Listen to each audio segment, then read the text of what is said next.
sempre me emociono. Outra vez eu emocionei já no podcast, agora de... Na verdade, essa é a finalidade da reprodução. A finalidade da reprodução é povoar o céu. Se nós não aprendemos pela castidade a nos relacionarmos com os homens e mulheres, nós não conseguiremos na eternidade contemplar a pessoa de Deus sem interesse.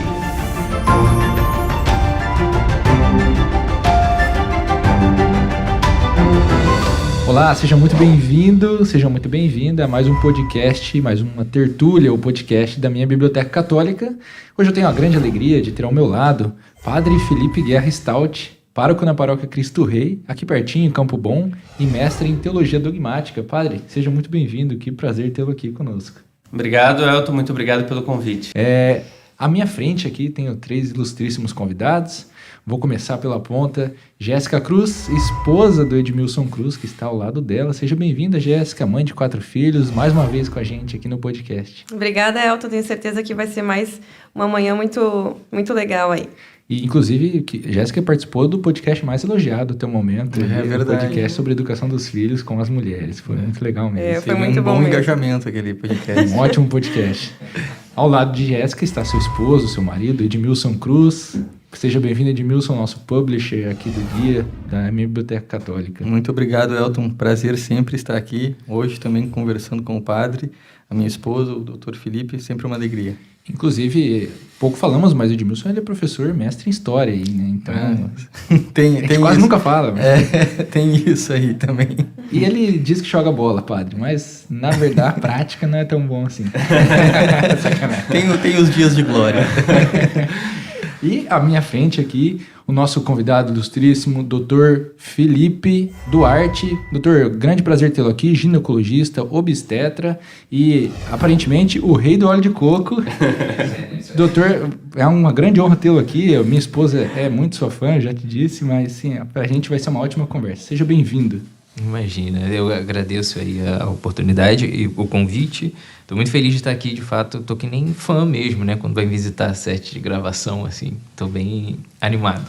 A gente está numa troca aqui, porque tem os fãs do doutor, tem fã da Biblioteca Católica, então é uma coisa bem legal, muito bem. Exatamente. E hoje nós vamos falar sobre abertura à vida. Vamos falar sobre sexualidade, vamos falar sobre a dignidade humana. Então, acredito que é um tema bem relevante aí, em pauta, talvez nos últimos tempos, a gente tem ouvido bastante. Nessa luta pela vida que nós temos combatido aí, que nós temos visto a igreja combater cada vez mais.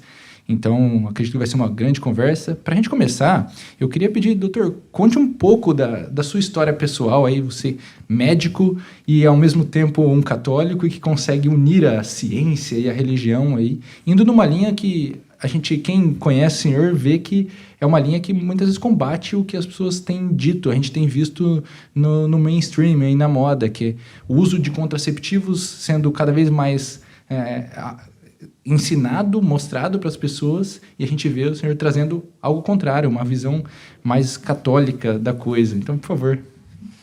Então, Elton, para mim foi um desafio pessoal muito grande, né? Minha formação em ginecologia, e é curioso como a minha conversão, de certa forma, né, um catolicismo mais lúcido, assim, ele veio muito através da minha profissão mesmo. Eu sempre fui católico, posso dizer assim, desde a época que eu tinha minimamente alguma consciência de religião, lá com meus 14, 15 anos, participando de grupo de adolescentes. E esse foi curiosamente o período em que eu passei no vestibular. Então, a coisa caminhou muito junto, ali, a descoberta da minha profissão, dessa certa admiração pela ginecologia e pela obstetrícia, e ao mesmo tempo eu estava entrando para esse grupo de adolescentes, onde eu conheci minha esposa mesmo, né, nessa época também.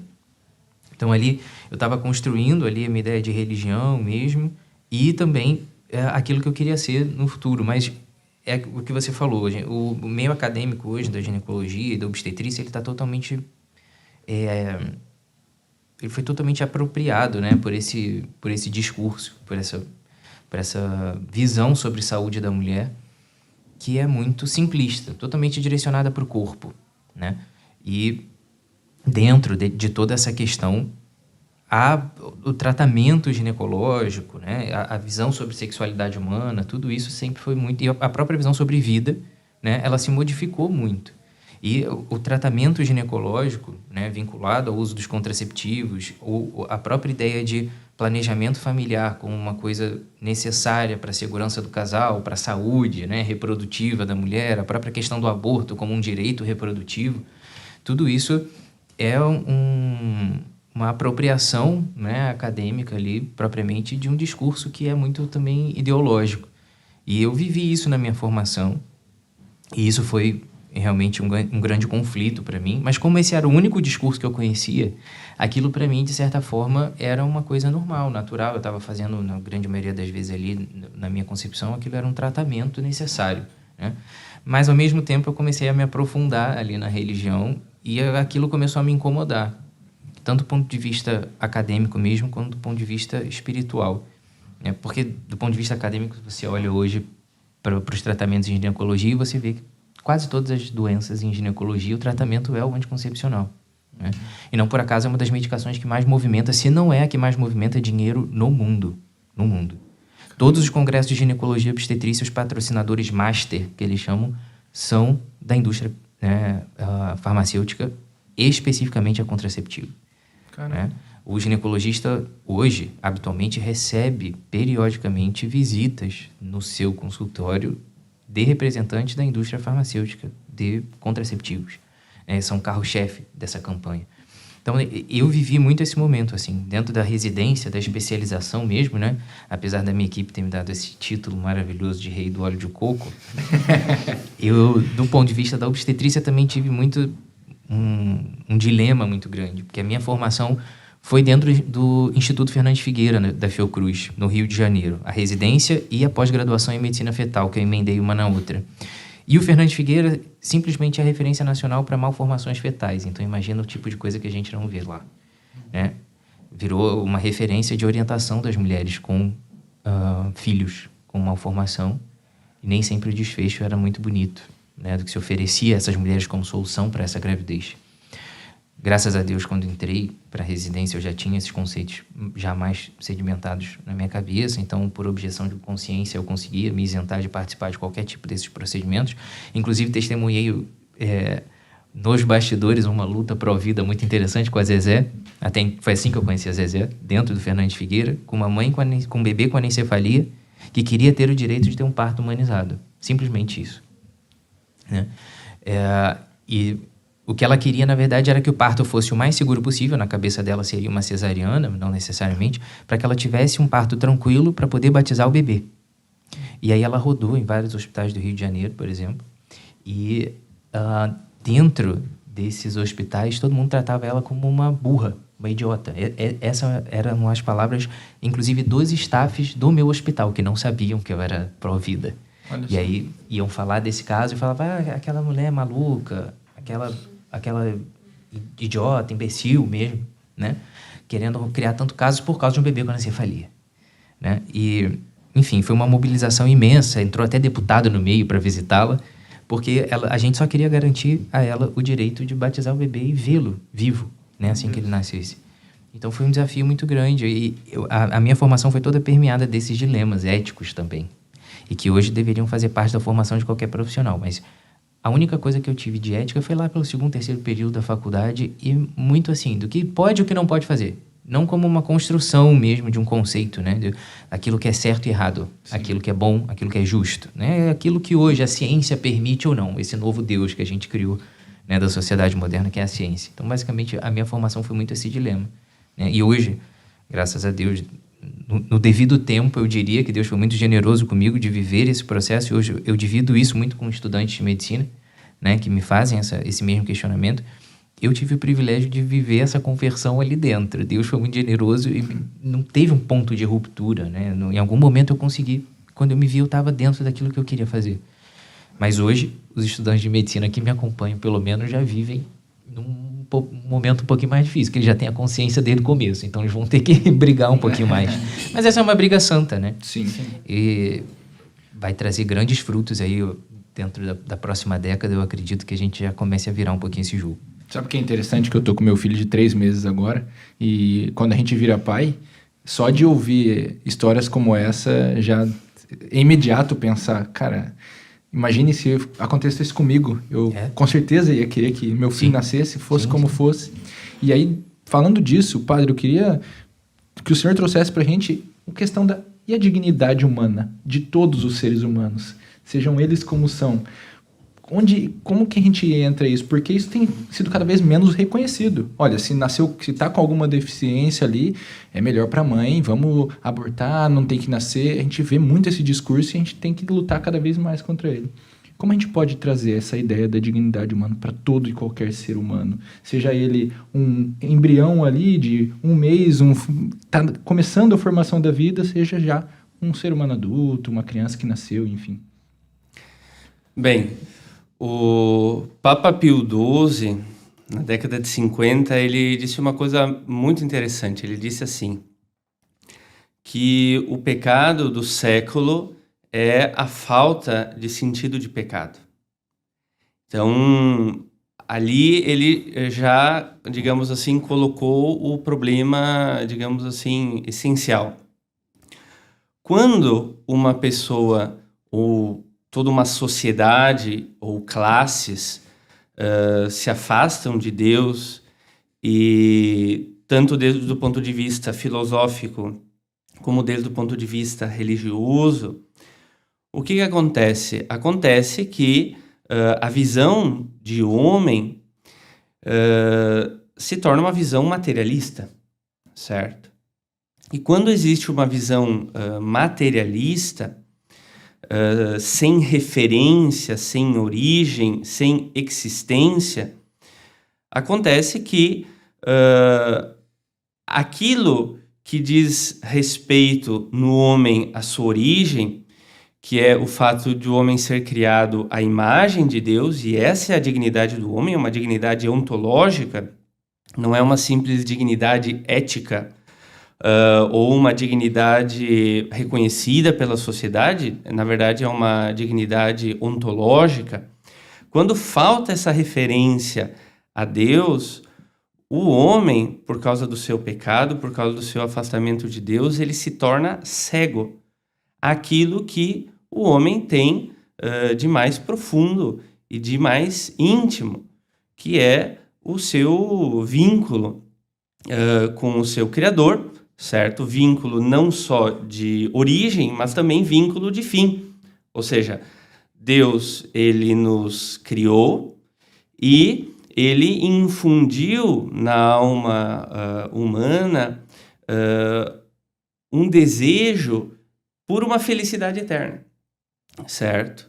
E toda a vida de um homem saudável, moralmente saudável, espiritualmente saudável, vai se basear nessas duas verdades. Ou seja, o homem ele é criado à imagem e semelhança, à imagem de Deus, e o homem ele é feito para ser feliz eternamente. Quando esses dois conceitos eles desaparecem, não importa mais realmente a vida de um embrião. Por quê? Porque ele não tem origem e nem fim. Certo?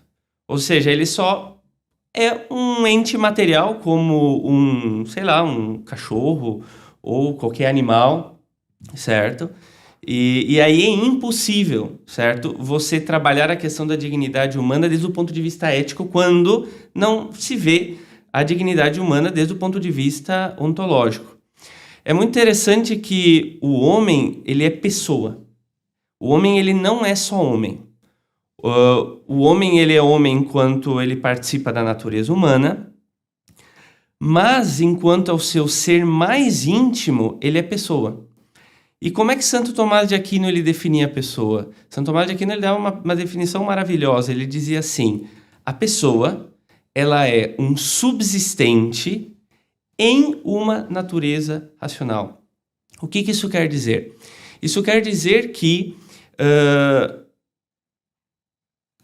cada pessoa, o André, o João, o Tiago, a Ana e a Maria, eles são mais do que indivíduos da natureza humana.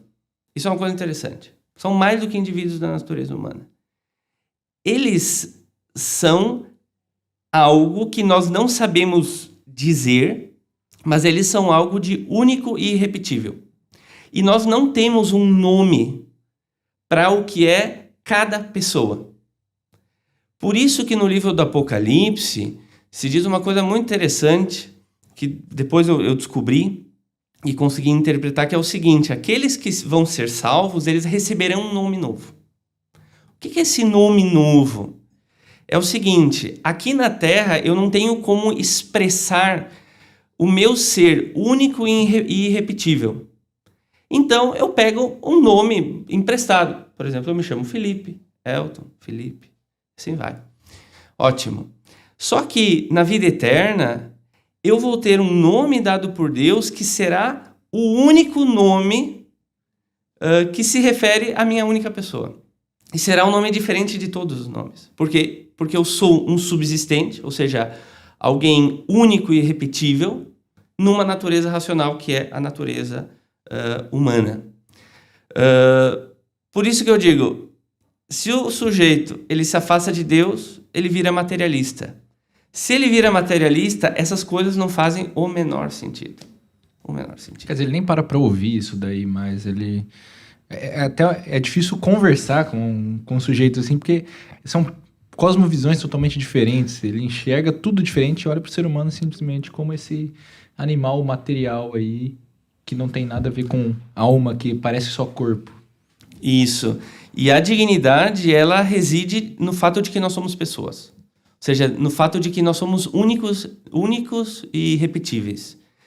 E é muito interessante porque se a gente se compara, por exemplo, com os animais, nós vamos ver que um animal ele é sempre totalmente gerado.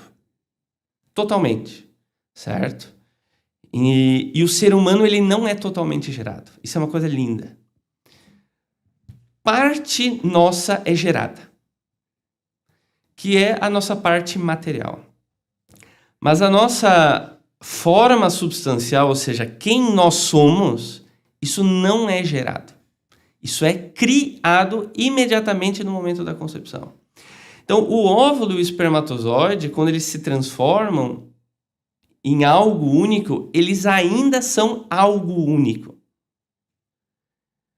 Então, Deus precisa infundir a alma espiritual, ou seja, o ser da pessoa, para que ele deixe de ser algo e se transforme em alguém. E é porque o homem é alguém, ou seja, alguém semelhante à Santíssima Trindade, porque é pessoa, alguém com inteligência espiritual e livre-arbítrio, vontade livre, e porque o homem é capaz de se relacionar por essas quatro características que, no final das contas, nós temos uma dignidade. Ou seja, a nossa dignidade ela é referida diretamente com Deus. O homem, quando se afasta de Deus, ele se conduz à sua própria autodestruição. Esse é o ponto. A gente fica até meio... A informação é muito forte, não tem, né?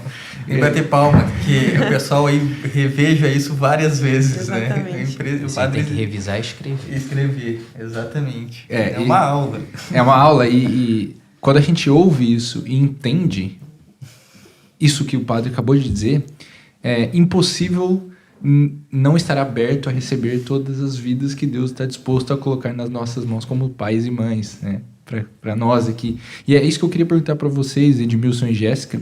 Vocês que são um casal com 4 filhos, que para muitos hoje já 4 filhos é muito filho, por que tanto filho?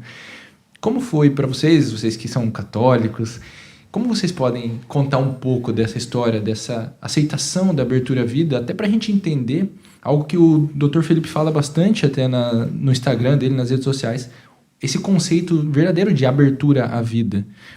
Como que é isso para vocês? Quer começar? Pode começar.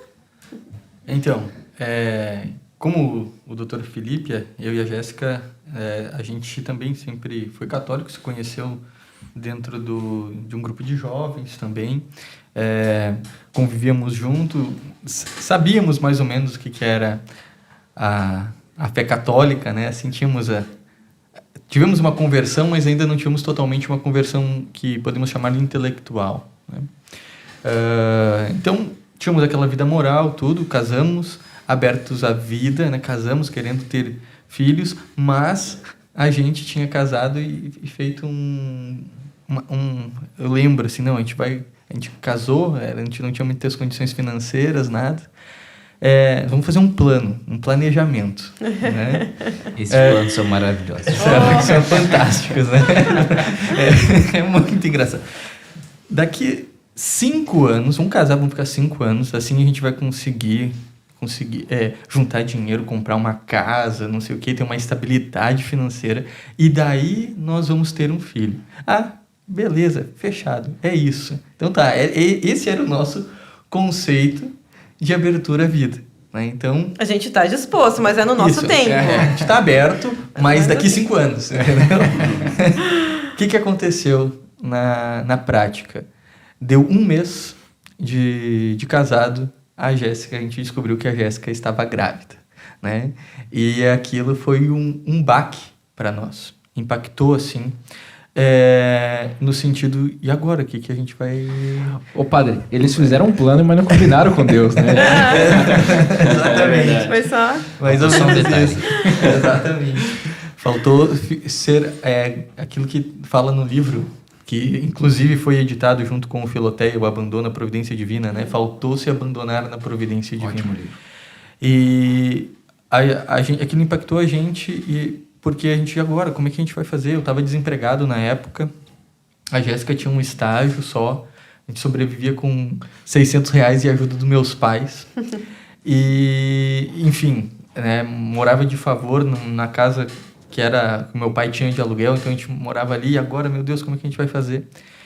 E a gente foi no Carmelo, foi falar com a madre, né? E a madre, ela nos deu uma frase, assim, que ficou muito marcante e conduz toda a nossa vida. Ela disse assim: olha, meu filho, se Deus está mandando esse filho, é porque Ele tem algo maior para vocês. E Deus, Ele nunca manda um filho sem um pão debaixo do braço. Então vocês podem confiar que Ele vai prover. E veja, se é para passar fome, também não tem problema. Santa Bernadette passou fome e viu Nossa Senhora. O que você prefere? Que seu filho passe fome e veja Nossa Senhora? Ou você não tenha filho nenhum. Ou não tenha nenhum filho. E aquilo assim foi um baque e, graças a Deus, ninguém passou fome. E a providência divina que foi ocorrendo a partir dessa abertura é impressionante. Deus, ele retribui a generosidade. E a gente testemunhou isso. E logo depois que eu passei toda a gestação dela desempregado, logo depois que a Jéssica ganhou a Celina, que é a nossa primeira filha, a gente está há 6 anos de casado e tem 4 filhos. Então o projeto não deu nem um pouco certo. Não deu nem um Ainda bem, porque Graças a Deus. qualquer um que veja os filhos do Edmilson e da Jéssica é uma criança mais linda que a outra. Isso é verdade. Isso é verdade. A gente, assim, a providência divina foi realizando outras coisas. Depois que a Celina nasceu, logo depois eu consegui um emprego muito bom num município como professor e tal. E, bom, o que aconteceu? Os filhos foram nos ensinando. A gente não teve essa concepção naquela época digamos assim, do entendimento, da inteligência, desse valor. A gente queria ser aberto à vida, a gente sabia o que a igreja pedia, mas tinha aquela questão do nosso tempo. O que Deus fez? Deus nos ensinou com os próprios filhos. Então, a cada filho, a gente foi aprendendo mais e ficando cada vez mais aberto, e ao mesmo tempo Deus ia agindo com maior generosidade na nossa vida. É impressionante. Realmente aquilo que a madre disse ocorre. Deus não manda um filho sem um pão debaixo do braço. E a Celina tinha 9 meses. 9 meses, quando a gente descobriu que a Jéssica estava grávida do José, né? E ali, assim, a segunda gestação da Jéssica foi, assim, a grande... A gente disse... porque daí a gente também fez um outro plano. Não, agora a gente vai espaçar um pouco mais, né? Vamos fazer espaçar um pouco mais, para conseguir, né? Que nada. Eu já 9 meses depois já estava o José, 1 ano e meio já estava o José ali. Então, agora vai com Deus, né? Estamos aí. Muito né? bom. E assim estamos. Não sei, a Jéssica quer complementar? É que por mais que a gente tivesse feito todos os planos e tudo mais, aí, né, houve a notícia que eu estava grávida, já com 1 mês de casado. Mas, assim, a gente ficou feliz, né? Óbvio. Sim. Houve aquele impacto, assim, mas a gente ficou muito feliz. Porque, nossa, um filho! Que loucura, né? E eu sempre digo, eu, que até então tinha me visto apenas só como uma filha, então era mãe. Então, toda aquela novidade é muito empolgante, né, Elton? Você tá com o primeiro, então... Muito empolgante. Toda essa novidade é muito empolgante. Então, a gente ficou muito feliz. Aí, com o José, a gente já tinha passado a novidade. E aí foi algo sério, porque por mais que o Edmilson, ele, né, já estava, assim, com um emprego e tudo mais, mas a gente ainda estava passando por situações financeiras um pouco complicadas. E sempre essa questão do dinheiro, né? Infelizmente, assim, como isso corrompe a nossa alma, né? Exatamente. Corrompe mesmo. E aí, poxa, o José... E eu nunca me esqueço, eu nunca vou esquecer, que aí, quando eu fiquei sabendo que eu estava grávida dele, eu fui rezar, né? E aí me veio, assim, ao coração a passagem de Marta e Maria. E eu fui ler. E aí o versículo que fala, Maria escolheu a melhor parte, né? Veio, aquilo gritou no meu coração e eu entendi assim, eles, né, são essa melhor parte. Então, que a gente escolha eles. Então, a gente diz assim, que de fato a gente se abriu mesmo a vida, foi com o José. Porque ali a gente entendeu, não, eles são essa parte, né? A melhor parte. Eu até me emociono, eu sempre me emociono. Outra vez eu emocionei já no podcast, agora de... Eu sempre me emociono. Outra vez eu emocionei já no podcast, agora de... Então, os filhos, eles são sempre bênção, né? São bênçãos e é isso, assim, a gente às vezes fica corrompido com essa visão muito materialista que se coloca e essa visão, ela tá em tudo. É uma engenharia social. Quantas vezes a gente já viu cartaz assim, uma família branca com 2 filhos, uma casa rica atrás e uma imagem embaixo com uma família negra de 5 filhos, tá? E uma casa pobre atrás e escrito não ao racismo. Só que aquela mensagem não quer dizer não ao racismo. A mensagem subjetiva é veja a quantidade de filhos. Quem tem menos filhos é mais feliz. Quem tem menos filhos tem mais possibilidade. Então essas mensagens, essa engenharia elas social, vão entrando, né, elas vão gente? entrando dentro do nosso subconsciente e a gente começa a achar que nossa, filho é uma despesa, filho é isso, filho é aquilo. E no fundo, nossa, não é tanto assim. É um monstro que se cria e, meu Deus, eles não precisam de nada. Assim, material, o que eles querem é amor. O que eles precisam é de um pai e de uma mãe que os ame. É isso, né? Que São Pio X dizia isso, né? Me dê bons pais, me dê boas mães e eu salvarei o mundo. Então, é isso que nós precisamos, é isso que essas crianças precisam.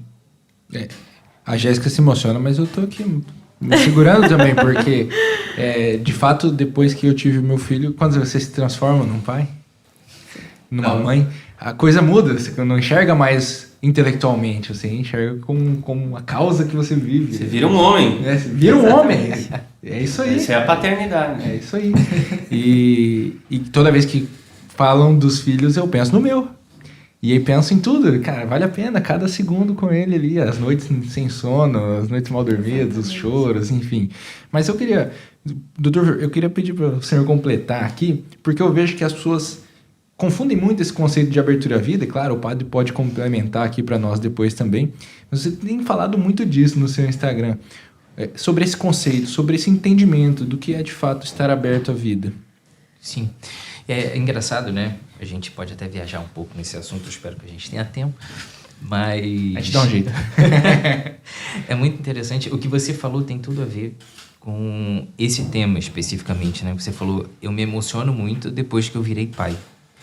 Porque o padre muito bem estava falando da dignidade humana, né? A nossa dignidade está totalmente relacionada ao reconhecimento da nossa natureza, né? Essa conformidade à nossa natureza.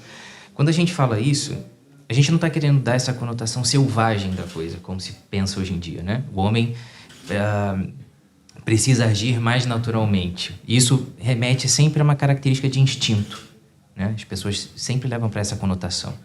Então, olham um animal e se comparam a ele. Sendo que na nossa natureza existe um abismo, um pequeno abismo entre nós e o restante da criação. Por isso que esse livro está aqui ao fundo, para lembrar, né? Para maiores informações, consultem, brincadeira, a gente vai tentar desmembrar ele aqui. Tem na loja do assinante, se você ainda não tem Teologia do Corpo. Valiosíssimo, né? Não só pela beleza do livro, mas pelo conteúdo, obviamente. E a todo momento São João Paulo II, nos interpela sobre essa questão, que a gente retorne à nossa natureza para que a gente possa viver com dignidade. A abertura à vida entra dentro disso.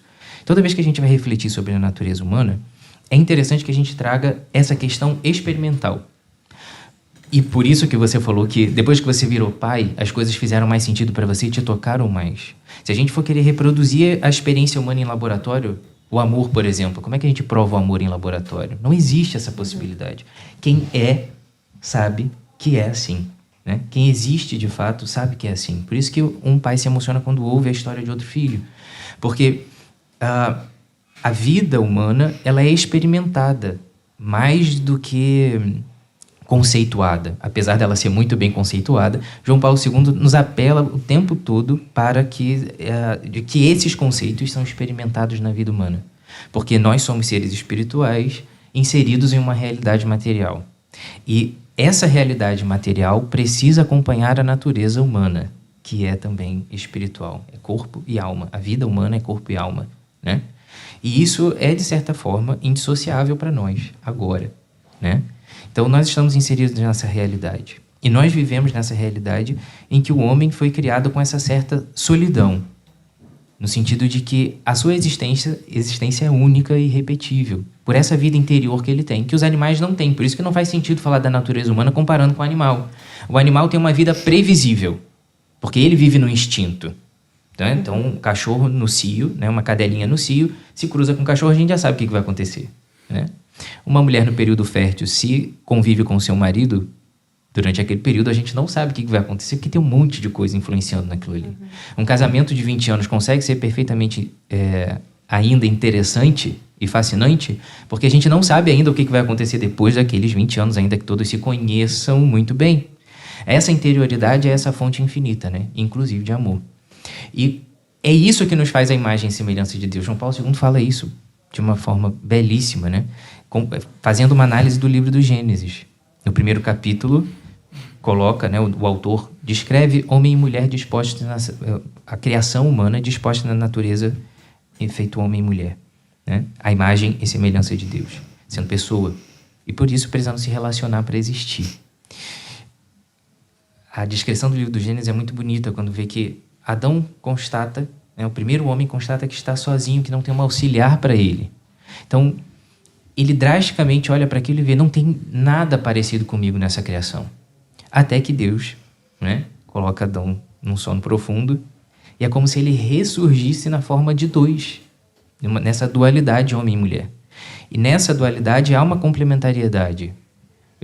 Né, apesar das feministas criticarem essa sequência, né, de que a mulher veio depois para complementar o homem, que isso é uma visão machista, não tem nada ali de prioridade. Mas há uma necessidade de complementariedade. Né? O discurso de Adão, de certa forma, desanimado, com a ausência de uma auxiliar para ele, ele deu nome a todas as criaturas, e não conseguiu enxergar uma auxiliar ali, no sentido de uma complementariedade exata para ele. E aí Deus cria a mulher, né, com todo esse sentido simbólico do texto também, para fazer compreender essa nossa existência, de que na nossa natureza há essa necessidade de complementariedade. Vai se manifestar de diversas formas, nos diversos estados de vida, né? Mas para essa dinâmica sexual do homem, há essa necessidade de uma conformidade com a sua natureza, que leva em conta a sua interioridade, que dá ao homem esse valor que independe da sua utilidade. Então, se a gente olha para uma caneca, por exemplo, a utilidade dela está totalmente relacionada à função que ela exerce naquele momento. Se essa caneca quebrar, rachar, ela não guarda mais o meu café, então eu jogo ela fora e coloco outra. O casamento hoje, para muitas pessoas, tem essa mesma visão. Quando se perde a visão de alma humana, né, esse senso de eternidade das coisas que não passam, a gente começa a tratar o próprio matrimônio como uma celebração, um rito de passagem, né, para uma vida compartilhada, mas que de fato não toca a interioridade humana. E aí as pessoas se tornam descartáveis, a realidade humana vira totalmente material. Por isso que o embrião passa a ser, muitas vezes, um problema e não uma solução. E dentro disso, a abertura à vida entra nesse raciocínio como nada mais, nada menos do que uma conformidade com a natureza humana. De que o homem e mulher foram criados para participar na existência de Deus com essa condição material que permite a procriação. Não só uma reprodução da espécie, mas um processo de forjar uma alma nova. E isso é, de fato, um processo que nenhum outro ser compartilha. Apesar da ordem ser dada também às feras para que elas se reproduzam, né? Para o homem é dada essa ordem de reprodução com uma condição especial, de que ele domine a terra, de que ele interaja com ela com a sua consciência, permitida pela sua razão. E isso dá a nós responsabilidade. Eu comentava com você, né, que João Paulo II prepara as pessoas para entenderem a teologia do corpo com esse livro que é o Amor e Responsabilidade, que ele fala muito disso. E a abertura à vida, ela nada mais é do que essa compreensão perfeita de que está impresso, né, está impressa na nossa alma essa necessidade de participar da existência de uma maneira muito especial, de não restringir o nosso ser em nós mesmos, porque o homem é cada vez mais homem, quanto mais ele responde a essa imagem e semelhança de Deus, que é um amor que gera, né? Que cria cada vez mais. E nós também somos chamados a participar dessa forma especial, não como os animais, né? Encontrou alguém ali no cio, vai lá e cruza, né? E reproduz. A gente não, a gente deixa essa marca dentro do outro, né? A gente cria esse vínculo. E o nosso valor não depende da nossa função momentânea. Por isso que a gente casa, né? Porque tem compromisso, é indissolúvel, né? Então, o que Deus uniu, não separe o homem, né? Então, a gente casa para isso. O matrimônio é essa instituição que justifica o amor humano, torna justo, né? Não que dá uma justificativa, torna justo, porque faz com que homem e mulher correspondam à sua natureza. Então, juntou, não tem mais como separar, porque o homem que casou é o mesmo de 20 anos depois, apesar das modificações corpóreas, né? Em valor, ele é igual. Então, isso não muda. E a abertura à vida aparece como essa necessidade de corresponder a isso. Nós não podemos nos fechar a essa natureza de ser sempre esse amor disposto a gerar. Ainda que com uma continência periódica, a gente se abstenha de relações de acordo com o conhecimento da natureza humana no período fértil, quando for necessário espaçar uma gestação. Aí eu trago a experiência humana mais uma vez, que o Edmilson foi contando, e eu falei, essa história também é minha. Com 1 mês de casado, engravidamos, fazendo o método Creighton, sabendo que ia dar errado naquele dia. Dar errado. Engravidamos. Exatamente. E acabamos perdendo essa gestação. E aí, 1 mês depois, nosso maior sonho, sabe qual era? Quando a gente se casou? Católicos pra caramba. Nosso maior sonho era viajar para Tailândia em 2 anos. É um país clássico. A gente tinha feito... É muito parecido. Doutor. É verdade. A gente tinha feito um projeto. 5 anos de casado, nós vamos viajar para Cancún. Aí. É isso, né? Católicos pra caramba que a gente é, né? Então, a gente vê essas realidades assim e a gente percebe que a gente até conhece, mas ser mesmo, né, é um processo de amadurecimento constante. Então, a gente tinha essa ideia, a gente vai viajar para Tailândia, engravidou. A primeira gestação até fiquei muito feliz, né? Apesar de ter sido uma surpresa muito grande. Na segunda gestação, a Camila tinha acabado de pedir demissão do emprego, que ela, num processo lá de autoconhecimento, descobriu que ela queria mesmo era ficar em casa e trabalhar com aquilo que permitisse ela ficar em casa para cuidar da família dela. Ela tinha recebido uma proposta de emprego para ganhar o dobro do salário e tal, e eu, não, vai, né? A cabeça de... Enfim... Vai, não sei o quê, e ela botou essa condição pra mim, olha, eu posso até aceitar esse emprego por você, mas você vai ter que conviver com a minha depressão depois, você tá disposto? Aí deu aquele susto, né? Aí eu falei, então tá bom, pede demissão. Já deu pra ver que ela sabe argumentar também. Viu? Total, né? Nossa! Mulheres, né? Mulheres. E aí, pediu demissão, tá a gente trabalhando como adultos, né? Como casal já casado, obviamente, dentro ali daquele encontro de adolescentes onde nós tínhamos nos conhecido. Camila foi checar os exames dela porque a menstruação estava atrasada. E, de rotina, a médica dela tinha pedido uma série de exames, entre eles um beta, para começar um tratamento com uma determinada medicação. Eis que ela foi checar para ver por que ela estava se sentindo mal. E a justificativa estava no beta positivo, obviamente. E era a gestação da Maria Alice, minha filha de 3 anos agora. E aí, Eu estava. Ela tinha acabado de perder o plano de saúde, né? Tinha se demitido. Não tinha como recuperar. Estava vendo ainda o plano dela e começou aquele desespero. Por acaso, eu pedi ela em casamento na capela, né? Onde nós nos conhecemos ali no encontro. Voltei àquela capela chorando.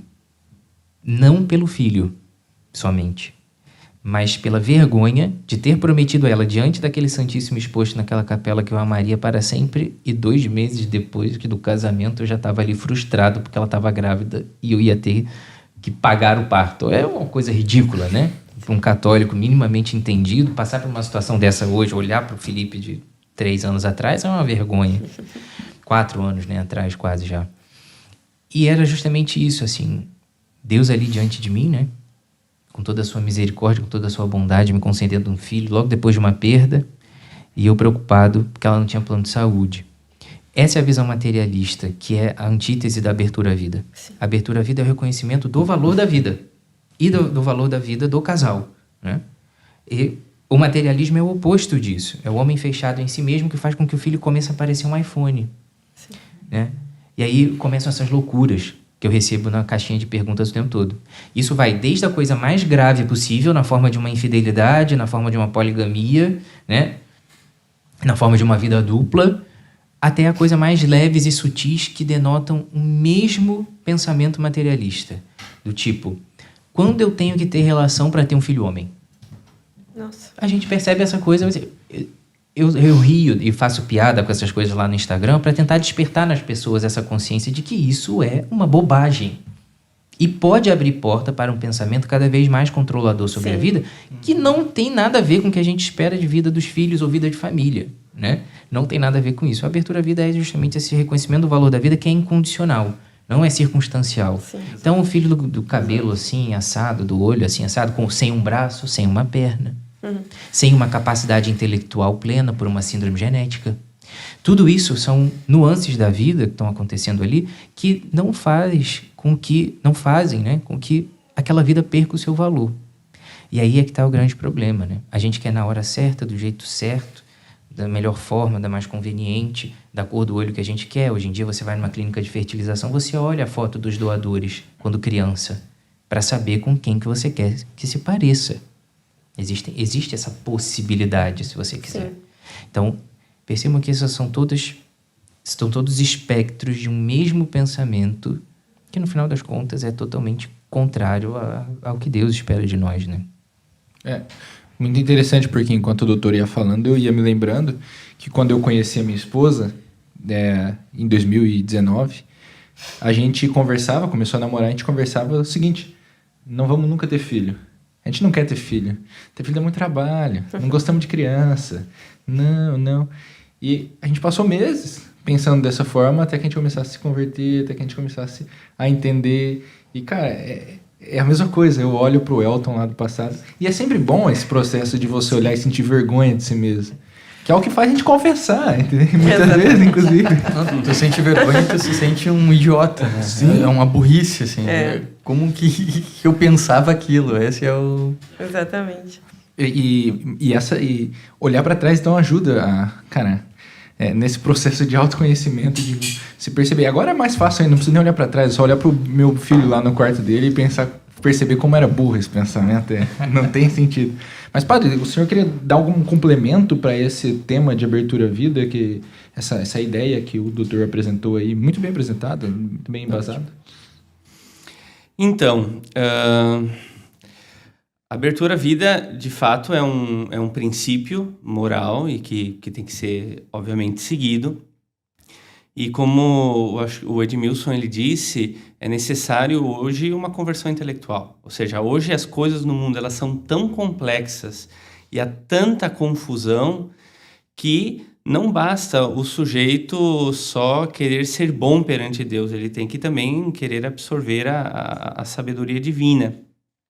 Mas olha só, se alguém perguntasse, tá, mas por que tem que ser aberto à vida?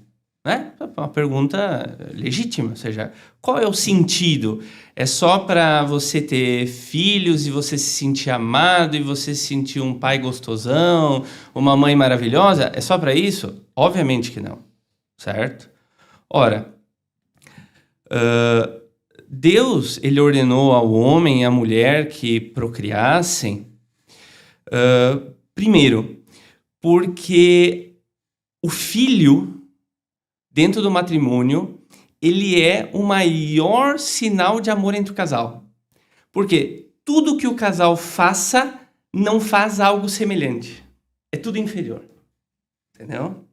Então, quando o casal ele faz um filho, eles fazem alguém semelhante a eles.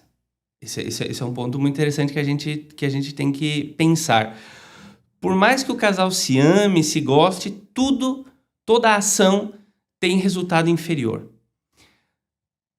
Através do amor e da relação sexual, certo? Você possibilita a existência de alguém semelhante a você. Mas tem uma coisa a mais. Deus, ele quer que o céu ele esteja povoado de gente. Ou seja, ele quer que muita gente seja feliz. Que muita gente veja o Pai, o Filho, o Espírito Santo e tenha uma felicidade eterna por estar na presença de Deus. Então, quando o casal ele se abre à vida, o que no fundo, vai acontecer quando eles tiverem os filhos e educarem na religião, na moral, derem uma educação intelectual para a criança? Eles vão possibilitar que um ser conheça a Deus. Vão possibilitar que um ser ame a Deus. Vão possibilitar que um ser seja feliz na presença de Deus. Esse é o ponto, certo?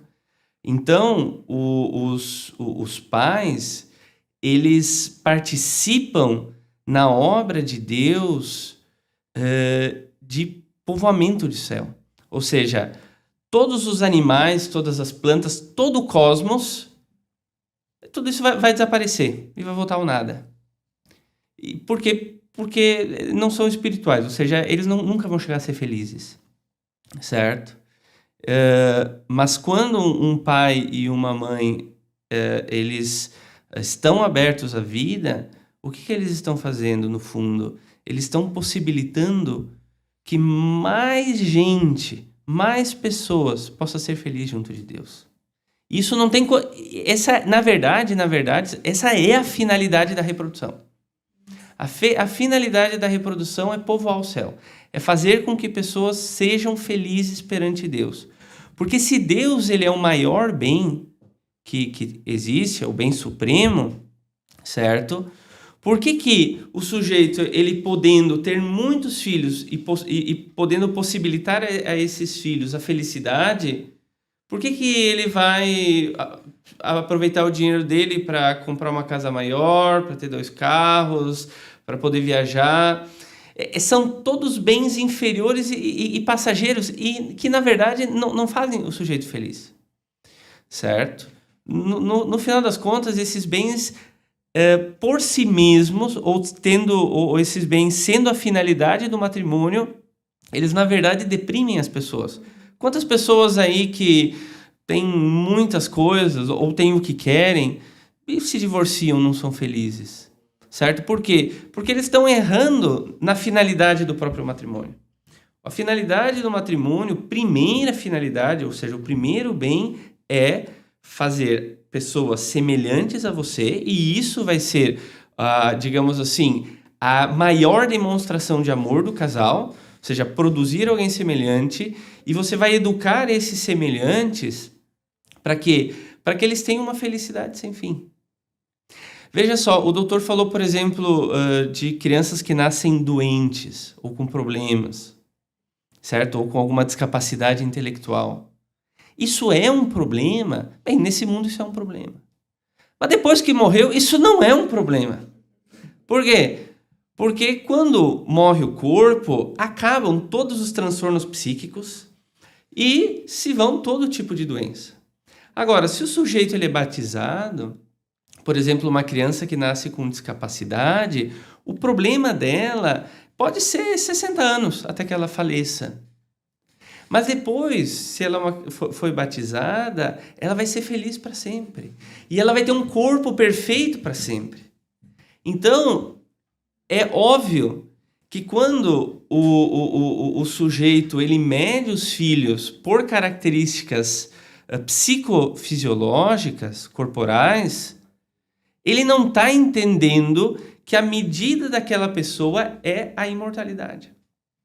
E que os maiores problemas que possam existir, problemas de transtornos mentais graves ou problemas físicos, Deus ele soluciona assim, ó, entendeu? Com a morte e depois com a ressurreição. O que os pais têm que cuidar, e essa é a grande questão da educação dos filhos, é para que os filhos não pequem. Todo transtorno psíquico grave e toda doença física, ela é corrigível. E Deus corrige. Nós não corrigimos, mas Deus corrige, certo? O problema não é aquilo que é um acidente próprio da condição humana. O problema é aquilo que o sujeito ele tira da sua intimidade, que são as malícias, as suas indiferenças, as suas más ações. Esse é o problema. O problema não é o do homem doente, o problema é do homem saudável. Né? Esse é o problema. Então, os pais eles não têm que se focar no corpo. Os pais eles têm que se focar na educação da criança. Porque toda deficiência corporal, sei lá, por exemplo, uma cegueira ou uma surdez, depois é corrigido, certo? O problema é se o sujeito, ele pelo mau exemplo dos pais e pela falta de educação que deveria ser dada, ele é absorvido por essa sociedade corrompida na qual nós vivemos, e ele aprende um monte de coisa errada e depois não consegue se libertar disso. Esse é o problema. Mas esse problema também Deus resolve, e a gente chama isso de graça. Ou seja, Santa Mônica, ela rezou 30 anos, né, por Agostinho, e pelas lágrimas ele se tornou, talvez, um dos maiores santos da igreja. Né? Fundou a civilização cristã, né, com a sua meditação da Sagrada Escritura. Então, sim, deve haver abertura à vida, não deve haver cálculo de filhos, isso é pecado, certo? É necessário seguir a ordem da natureza, ou seja, o quanto a natureza pode, dentro daquilo que é normal, que assim seja. E o objetivo dos pais não é ser amados pelos filhos. Porque esse daí, no fundo, é o egoísmo, né? Ou não é querer dar tudo aquilo que eles não tiveram. O objetivo dos pais é o seguinte: enquanto nós estamos nessa vida, a fim de que a gente possa se amar e ser feliz eternamente, certo? Os pais eles têm que amar com amor de benevolência os seus filhos. Amor de benevolência, certo? Nunca esperar nada em troca do filho. Talvez quando o filho cresça, amadureça, possa haver um amor de amizade. Ou seja, um vai e vem, né? Mas enquanto é criança, enquanto é adolescente, tem que amar com amor de benevolência. Ou seja, tem que querer o bem eterno do filho. Porque é o maior bem que o pai pode dar. Certo? O maior bem. Tudo que ele der de material pode ajudar em alguma coisa. Certo? Mas é relativo.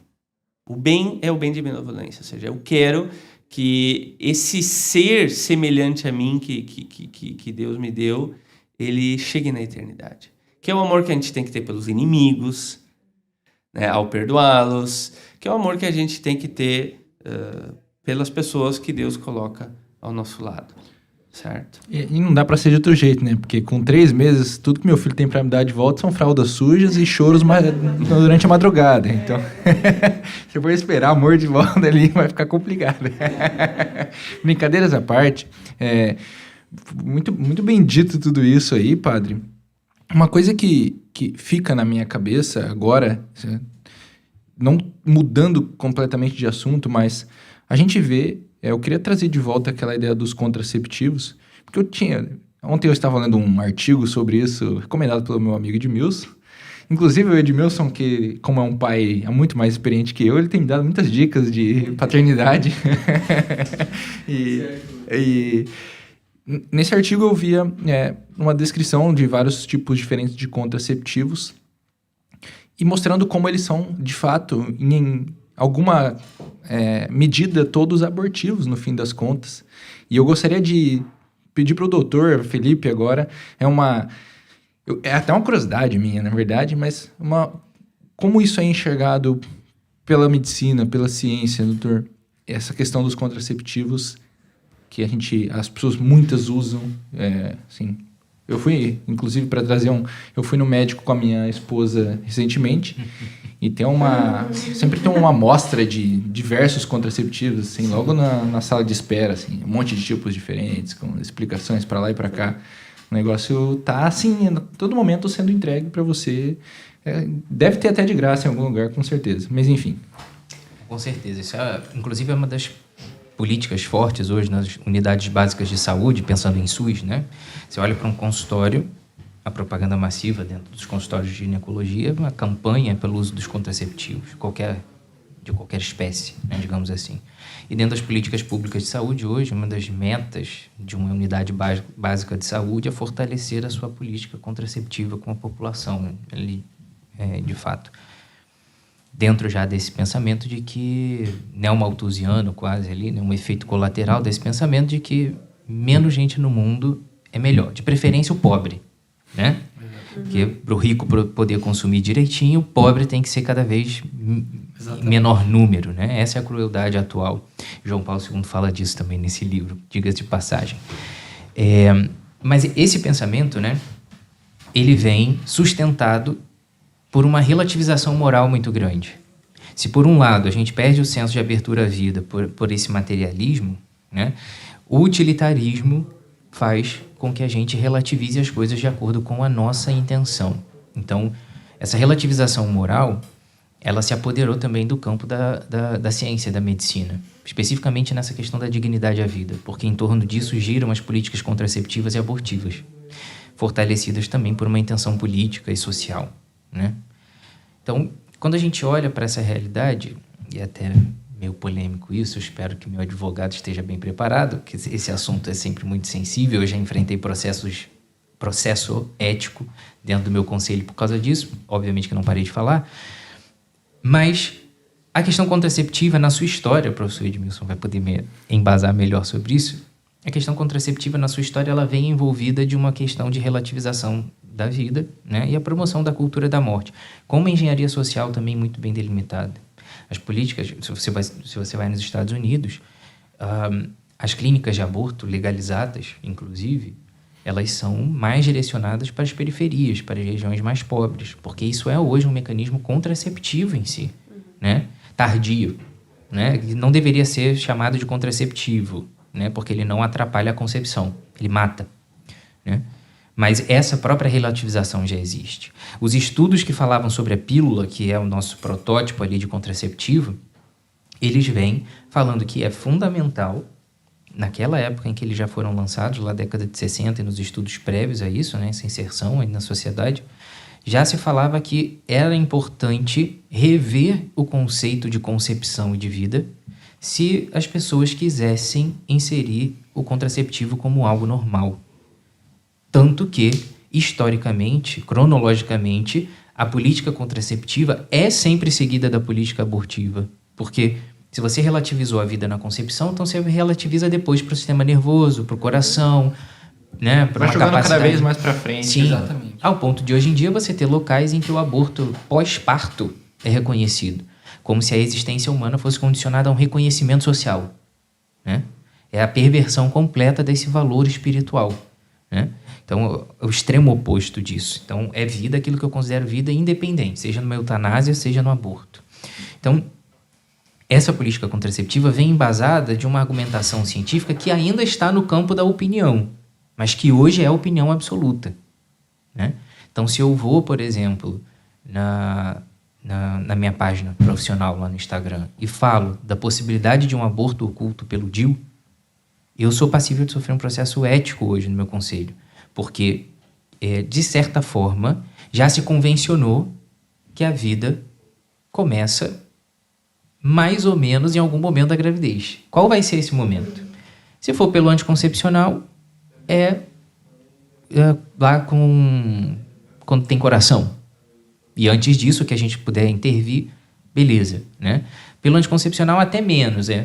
A vida começa na anidação, talvez. Então, tudo que a gente puder fazer para impedir a fecundação ou a anidação, ainda a gente chama de anticoncepcional, né? E depois disso, aí vira aborto. Mas agora não é mais aborto, é direito reprodutivo, é interrupção da gravidez.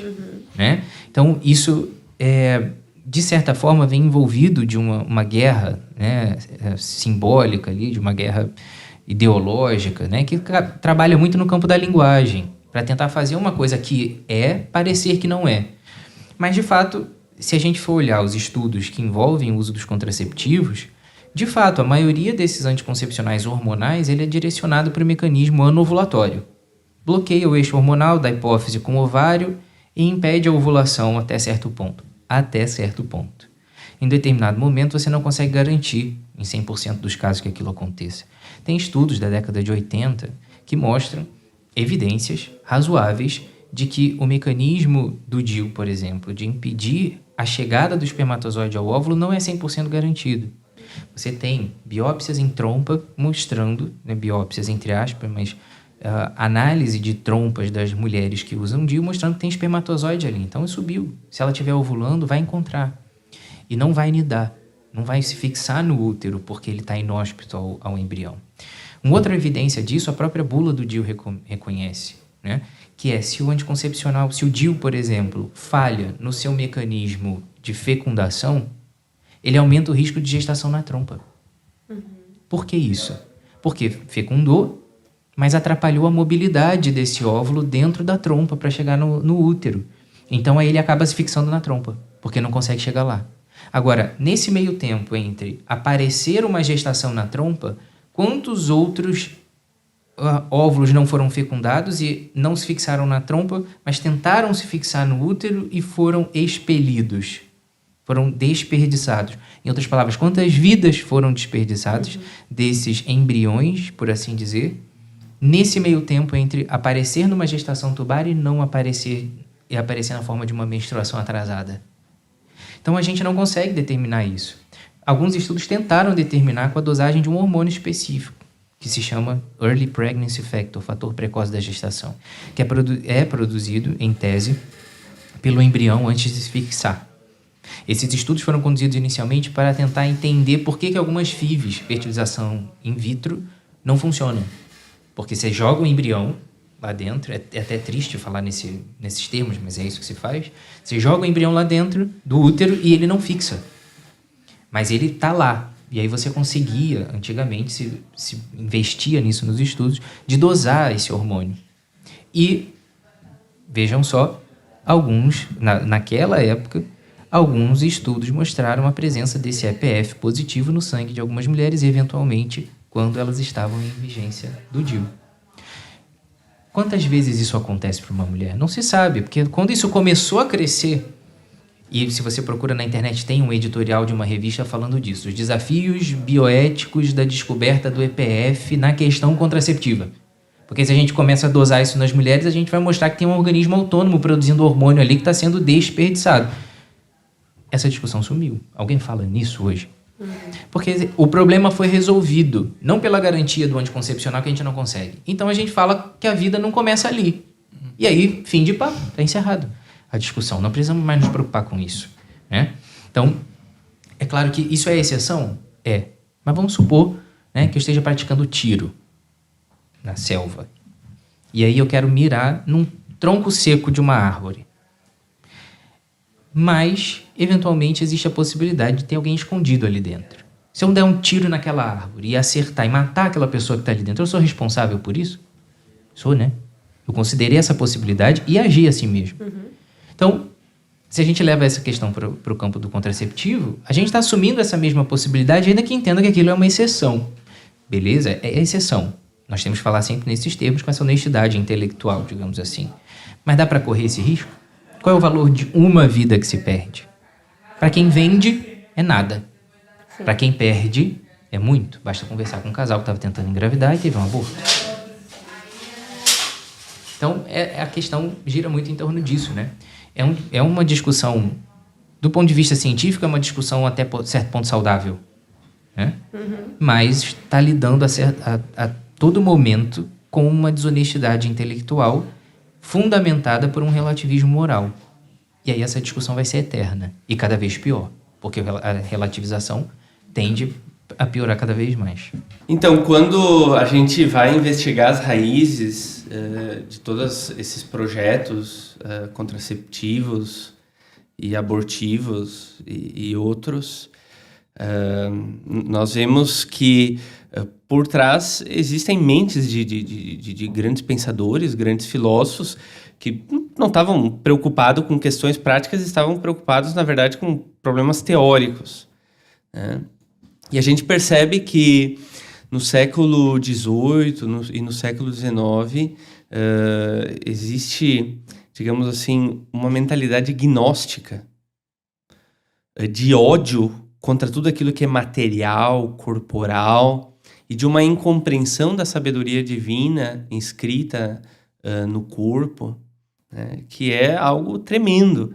E esses filósofos gnósticos, eles influenciaram, né, pessoas que transformaram esse ódio ao homem, e de maneira toda especial esse ódio diabólico ao corpo, porque, na verdade, a origem ela é diabólica, porque o que o diabo odeia? O diabo odeia o corpo. Por quê? Porque foi pelo corpo que Cristo nos salvou, né? É pelo corpo que tu entra em contato com Deus, a Eucaristia, certo? Pelo corpo que você pratica caridade, pelo corpo que você tem o conhecimento da verdade. Ou seja, o corpo ele é um elemento fundamental na vida humana. Então, o ódio diabólico ao corpo, que depois,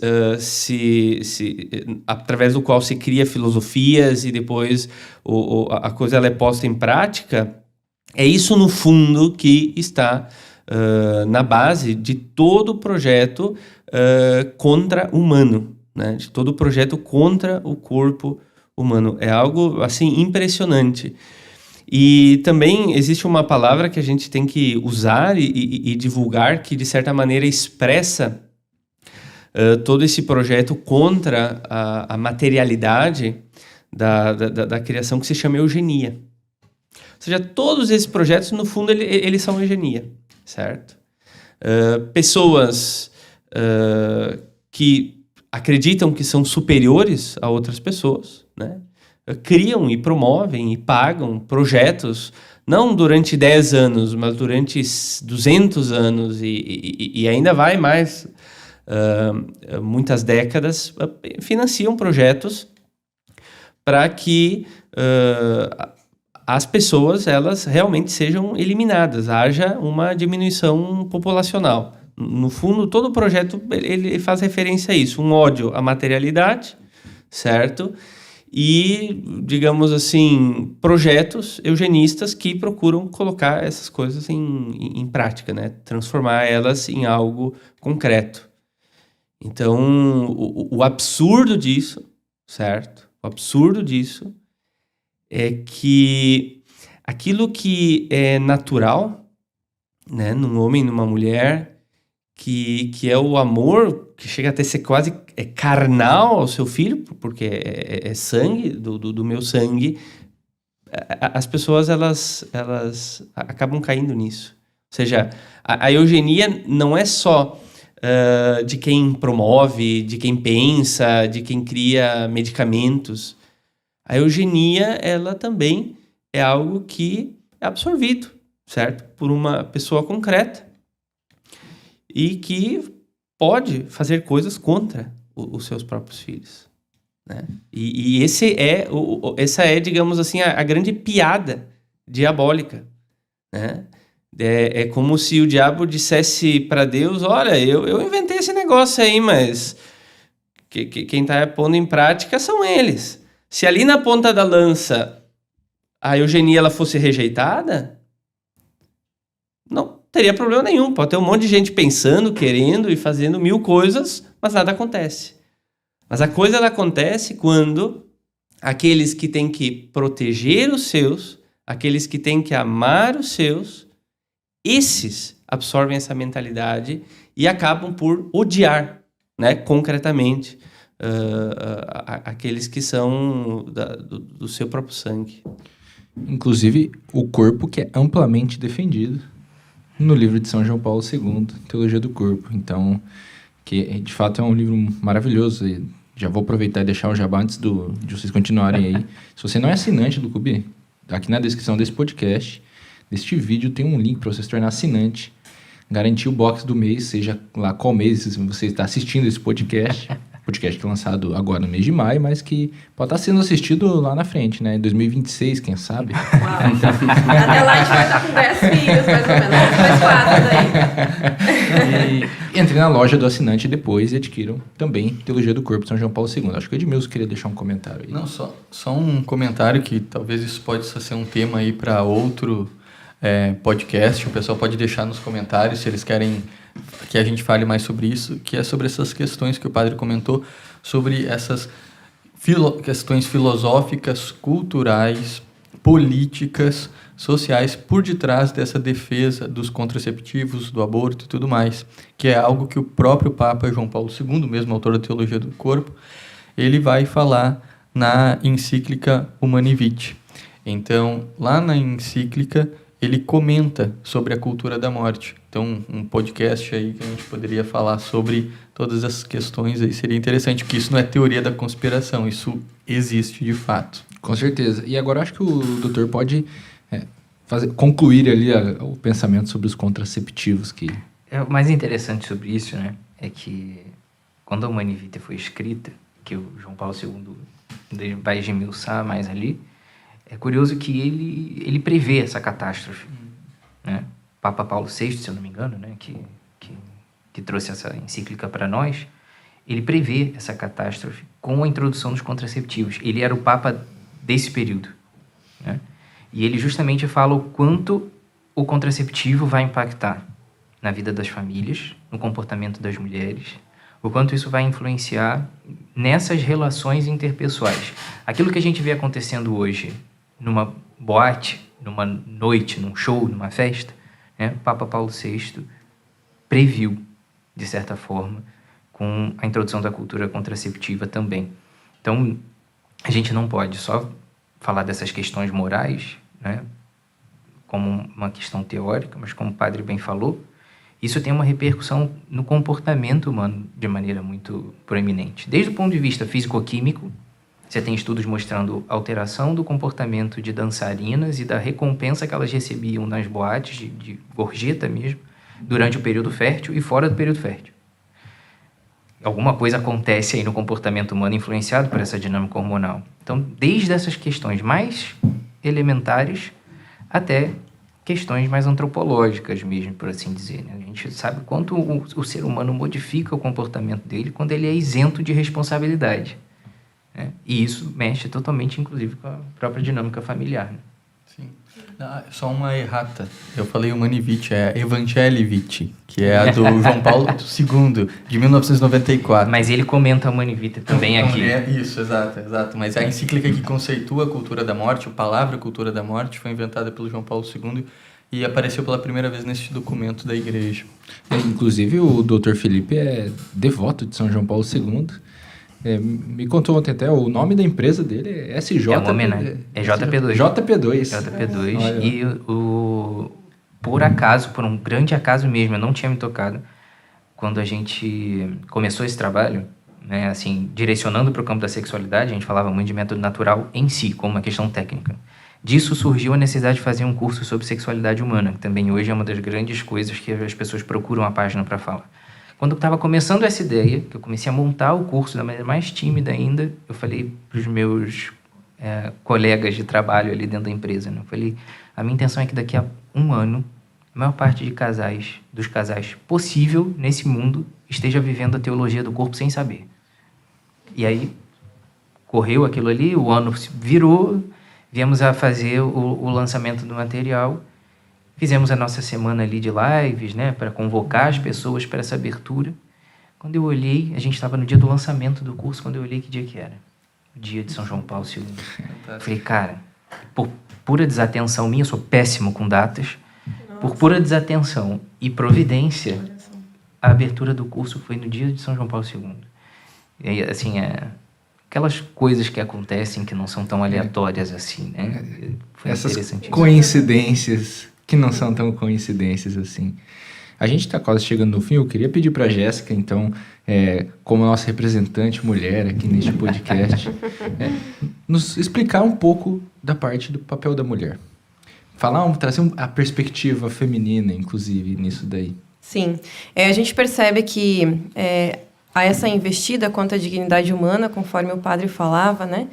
Mas o meio pelo qual a gente tem que entender também que há uma guerra espiritual, né? Que por detrás de tudo isso há influências espirituais e que o demônio ele se usou desde o princípio da mulher, né? Então, Dom Fulton Sheen ele fala, né? A mulher ela é convidada por Deus não somente a colaborar na vida, né? Na criação da vida, mas também na formação da alma, né? Do ser humano, de todo ser humano, né? E a gente percebe isso, né? A mulher ela é o alvo principal nessa guerra espiritual, né? Nessa guerra da cultura de morte, né? Contra a vida. E aí, trazendo um pouquinho de novo sobre a questão do Gênesis, né? Conforme o doutor falava lá no início, lembrando aquilo que Santa Edith fala. Falei um pouquinho sobre Santa Edith, né? Eu sou muito devota dela. E Santa Edith, ela foi a santa assim que mais falou e adentrou as profundezas, os mistérios da alma feminina, né? E ela vai explicar assim sobre essa questão da maternidade para a mulher. Então, ela vai lá na pessoa de Eva, né? E ela medita sobre aquele mandato que Deus dá, né? Crescei-vos e multiplicai-vos.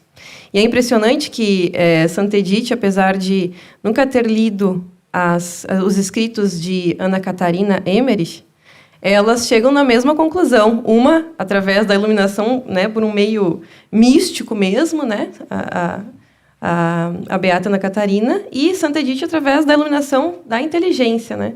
E elas chegam na mesma conclusão. É muito, muito bonito de ler, assim, as duas. E elas percebem que, quando Deus fala a Adão e Eva, crescei-vos e multiplicai-vos, aquilo para Eva causou uma forte impressão. Porque Deus falou, mas não falou como se daria isso.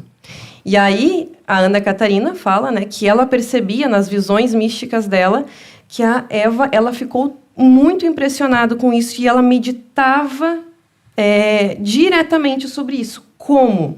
Então, essa questão da maternidade despertou na pessoa de Eva algo tão forte, que o próprio demônio que entrou no Éden, né, sorrateiramente, percebeu, né, e foi através desse questionamento que Eva se fazia que ele atentou. Porque ele vai e diz, conhecereis todas as coisas. E aí ela pensa, então eu vou saber. E foi essa tentação que fez com que a mulher, né, na pessoa de nossa primeira mãe, né, fizesse com que entrasse o pecado no mundo. Inclusive, justamente por isso, é que a maternidade foi o meio pelo qual Deus escolheu para que nós nos redimíssemos, né? Então, Deus vai e fala, depois que eles pecam, que eles fogem, estão se escondendo de Deus, Deus vai e fala para Adão, né, que, então, a partir daquele momento, ele iria comer a partir do suor do seu trabalho. Então, o trabalho para o homem se tornaria algo que antes não seria mais algo cansativo, custoso, e para a mulher as dores de parto, que também, se não fosse pelo pecado, né, não seria assim.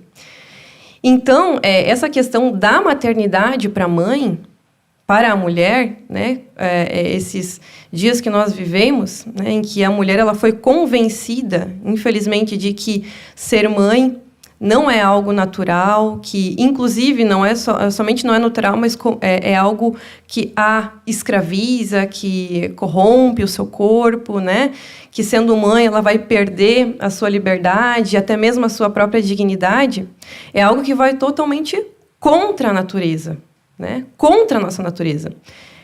Quando nós nascemos, nós não nos tornamos mãe quando nós geramos um filho. Nós nascemos mãe e nós nascemos esposa, né? Isso é algo que está gravado na nossa alma.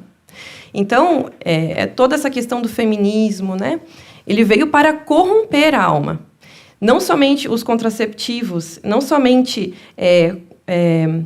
causam malefícios e até mesmo doenças para o corpo da mulher, mas também para a alma da mulher. Porque a mulher ela se fecha para aquilo ao qual ela foi feita. A mulher foi feita para ser mãe, independente se ela vai gerar um filho no seu ventre, sim ou não. Porque, né, existem mulheres que, por diferentes motivos, não podem, né, ter filhos, até mesmo as irmãs consagradas, né? Mas a identidade de mãe está gravada na alma de toda mulher.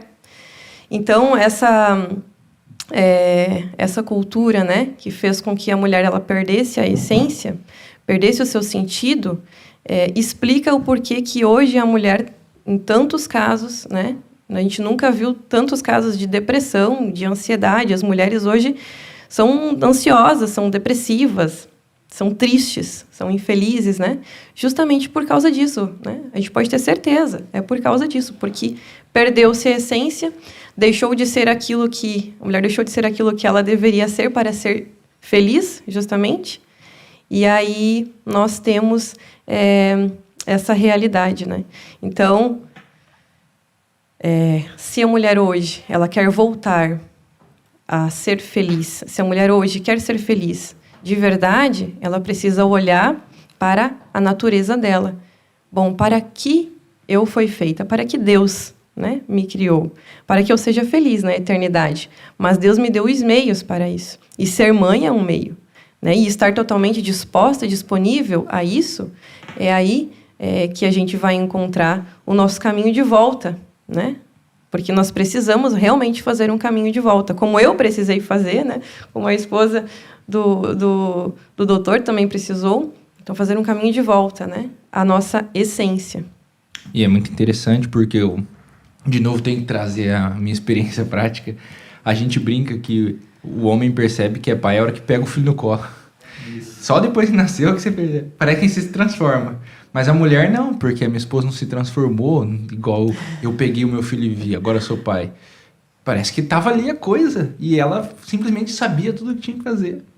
E por mais que ela estude, aprenda coisas novas, ela não sofre essa transformação como eu sofri. Ela já trazia isso dentro dela e dá pra ver existe essa diferença, assim, digamos, não sei em que nível, mas na experiência prática da minha vida. É muito fácil falar disso agora que eu tô bem no começo de uma paternidade, mas dá pra ver que de fato acontece isso. Enfim, nós temos que chegar ao fim desse podcast. Infelizmente, de verdade, cara, é impressionante. Eu estou muito tocado com tudo que vocês têm dito aqui. Queria ver se alguém quer deixar alguma consideração final. Vamos começar pelo padre. Padre, o senhor quer deixar alguma consideração final sobre o homem, a mulher, a abertura à vida, a dignidade humana, da pessoa humana? Desde o ponto de vista da sexualidade, que é algo constitutivo, certo?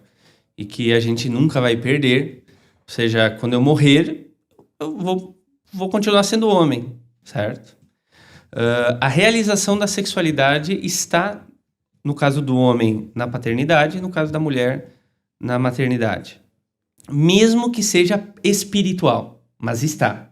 Ou seja, eu vou me realizar dentro da minha sexualidade masculina quando eu for um pai espiritual. E sempre é assim. Então, por exemplo, é bom que a mãe crie o pequenininho já com o espírito paterno e a menina com o espírito materno. Por quê? Porque isso pertence ao amadurecimento da pessoa, certo? É claro que nós temos aí um ser que se eleva para cima da nossa sexualidade, que é o nosso ser pessoal, mas a sexualidade ela é incluída nisso. E, portanto, as nossas decisões livres como pessoas, se elas não levarem em conta a paternidade e a maternidade, nós não vamos nos realizar como pessoas. Se a gente olhar a vida dos santos, homens, sempre pais espirituais de uma multidão de gente, de santas religiosas, mães espirituais de uma multidão de pessoas, certo? E esse é um elemento pelo qual o homem se realiza. Se eu conheço um homem que tem 30, 40 anos, ele não tem um espírito paterno, pode ter certeza, ele está com algum problema, certo? Ele não vai se realizar como pessoa. E aí, daí podem surgir problemas psíquicos. E a mulher da mesma maneira. Então, seja para um homem casado, seja para um homem solteiro, seja para um sacerdote, para um religioso, para um menino de 5 anos ou para um adolescente, certo? O elemento da sexualidade, bem desenvolvida como paternidade e maternidade, ele é essencial para a saúde psíquica e espiritual da pessoa. Sensacional. Edmilson, Jéssica, algum dos dois quer deixar uma palavra final? Não, eu acho que só fazer um comentário breve sobre o papel do homem, né, no casamento. Muitas vezes acaba se resumindo o papel da paternidade apenas a uma questão de providência, de provedor. O homem, ele se reduz apenas... Qual é a função do homem no casamento? É prover a vida financeira, Bom, isso é importante, isso é uma função, mas não é a única. E quando a gente olha para as Sagradas Escrituras, a gente vê que uma das funções da paternidade que Deus deu ao homem e pede ao homem é a educação espiritual dos filhos e a segurança espiritual da família. Isso é muito forte, porque nós olhamos para os patriarcas nas Sagradas Escrituras, no Antigo Testamento, e vemos que Deus falou com Abraão, que Abraão ensinou Isaac, que Isaac ensinou Jacó, que Jacó ensinou seus filhos, Benjamim e José seguiram, depois chamou Moisés. Ou seja, Deus falava com eles e os instruía, e eles eram quem conduziam o povo de Deus. Eles eram os patriarcas, né? Então veja que Deus, ele fala através do homem para conduzir o povo hebreu. E isso se dá exatamente na Sagrada Família. Tem Jesus, que é o próprio Deus encarnado, tem Maria Imaculada, e do lado tem São José. E com quem Deus dizia o que deveria ser feito? Com São José. Era São José que dizia, vamos lá agora, gente, nós vamos para o Egito, agora nós vamos voltar, agora nós vamos fazer isso. Veja, esse falar com Deus não é um ato assim do nada, é através da oração. Então, a grande função do homem também dentro da casa, isso o próprio Santo Agostinho vai dizer no livro dele sobre o matrimônio, que é a educação espiritual e a base espiritual da família. Então, além de nós nos preocuparmos com a providência financeira, nós também precisamos nos preocupar com aquilo que é eterno, porque é isso que vai ajudar os nossos filhos nessa educação que o padre falou, que é levá-los para que eles não pequem, para que eles possam, no final, ter a visão beatífica. Muito bem. Dr. Felipe agora ficou... Depois disso tudo aqui... A responsabilidade. Enfim. Eu queria, na verdade, concluir todos esses raciocínios aqui que nós tivemos, todas essas reflexões que nós tivemos aqui hoje, com um convite, de fato, né, para que cada homem e mulher mergulhem na sua própria natureza e se conheçam cada vez mais. Quanto mais um homem se aproxima, né, dessa capacidade de raciocinar, de se autoconhecer e se autodeterminar, não dessa maneira como nós ouvimos hoje em dia, né, mas se determinar como uma pessoa. Quanto mais a gente se aproxima disso, mais a gente pode ser feliz, de fato, e realizado, né, cumprindo essa nossa natureza e vivendo dignamente. Dentro da passagem do Gênesis, já que estamos falando bastante do livro do Gênesis, já que estamos falando de bastante passagens desse livro especificamente, é muito bonito ver na dinâmica da realização de Adão enquanto homem, não enquanto necessariamente masculino, mas é muito bonito ver como ele olha para Eva e ele conclui o seu entendimento de pessoa e se livra da sua solidão, constatada anteriormente com uma certa tristeza, quando ele conhece a sua complementar, né? Então, essa passagem ela é completa de um significado muito mais profundo do que as pessoas pensam. O homem se unirá, deixará seu pai e sua mãe, se unirá a sua esposa, eles serão uma só carne. Isso tá muito direcionado, né? As pessoas olham para isso e direcionam muito para o fim, para o casamento, para o matrimônio, mas pouco se recordam sobre esse princípio, de que faz parte da compreensão da nossa natureza que nós nos relacionemos com a pessoa que nós amamos, com essa auxiliar que nós descobrimos na nossa vida. Isso completa no homem essa sensação de eu não estou só. A existência humana ela é solitária, né? No sentido de cada um ser responsável por aquilo que decide na vida. Mas, enquanto pessoas, também revestidas de um corpo, nós não estamos aqui para viver essa realidade a só. E a família surge como a possibilidade dessa realização plena do indivíduo na nossa realidade hoje. Jesus fala que nós não teremos esses laços, né, na eternidade, mas aqui a realização humana, enquanto carne e osso, ela passa por uma realidade familiar. E quanto mais ela for uma presença de relações entre as pessoas, pautadas no amor, não no interesse, quanto mais assim o homem vai se realizar. Acontece que isso é uma questão que exige esforço, renúncia, dor, sacrifício, né? É sempre bom a gente ter uma cruz por perto para lembrar disso. Então, Cristo, enquanto a personificação do amor, é puro sacrifício e renúncia.